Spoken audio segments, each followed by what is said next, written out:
उपकार। एक शेर की बड़ी सी गुफा थी। वह गुफा बहुत ही गहरी और अंधेरी थी। उसमें बिल बनाकर एक छोटी सी चूहिया भी रहती थी। शेर जो शिकार करके लाता, उसकी बची हड्डियों में लगा मांस चूहिया खा लेती थी।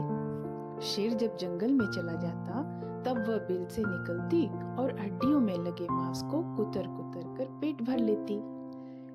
ऐसा करते हुए वह काफी मोटी हो गई थी। एक दिन शेर दोपहर में सोया था। चूहिया को भूख लगी। वह बिल से बाहर निकली और उसने अपना पेट भर लिया। पास रहते रहते उसका भय भी दूर हो गया था। पेट भर जाने पर वह शेर के शरीर पर चढ़ गई। शेर का कोमल चिकना शरीर उसे बहुत पसंद आया। उसे बड़ा आनंद आया। वह उसके पैर, पीठ, गर्दन और मुख पर इधर से उधर दौड़ने लगी। इस धमाचौकड़ी में शेर की नींद खुल गई। उसने पंजा उठाकर चूहिया को पकड़ लिया और डांटा, क्यों री, मेरे शरीर पर यह क्या उधम मचा रखा है तूने? चूहिया की सिट्टी पिट्टी गुम हो गई। अब मरी कि तब मरी।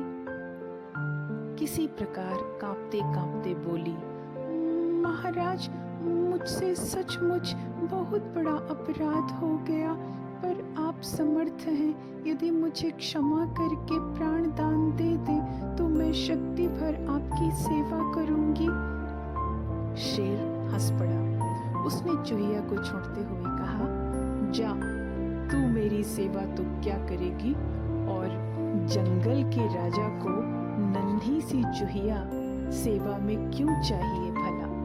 पर मैं तुझे क्षमा करता हूँ। संयोग की बात, किसी अजायब घर को जीवित शेर की आवश्यकता थी। जंगल में जाल लगाया गया। शेर उसमें फंस गया। वह दहाड़ने और चिल्लाने लगा। शेर बहुत शक्तिशाली था। वह बार बार पंजे मारता था, दांतों से जाल को काटना चाहता था और उछलकर भागना चाहता था, लेकिन जाल ऐसा वैसा तो था नहीं।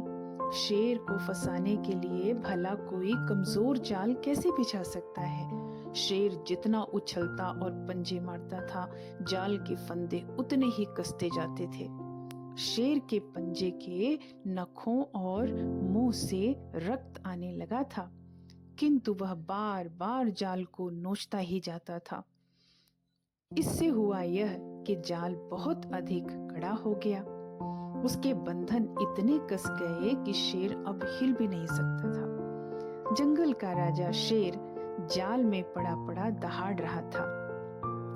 वह कभी किसी से डरा नहीं था, कभी किसी ने उसे बांधा नहीं था। उसे बंधन में पड़ना बहुत बुरा लग रहा था, किंतु अब वह कर भी क्या सकता था? वह विवश हो गया था।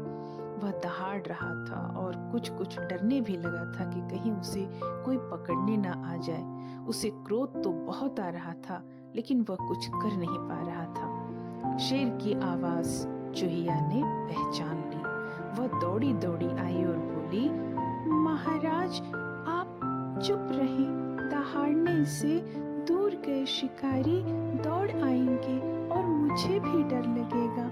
मैं काम नहीं कर सकूंगी। मैं जाल कुतर देती हूँ। शेर चुप हो गया। बड़ा मजबूत जाल था। चूहिया के दांत से रक्त निकलने लगा, पर उसने जाल तो काट ही दिया था। शेर कुछ बोले इससे पहले चूहिया ने कहा, आप जल्दी से यहाँ से भाग जाइए महाराज। मेरा क्या यह कम सौभाग्य है कि मैं अपने जीवन दाता एवं जंगल के महाराज की कुछ सेवा कर सकी? शेर बहुत प्रसन्न हुआ और वहां से चला गया। उस दिन से शेर और चूहिया दोनों मित्र हो गए।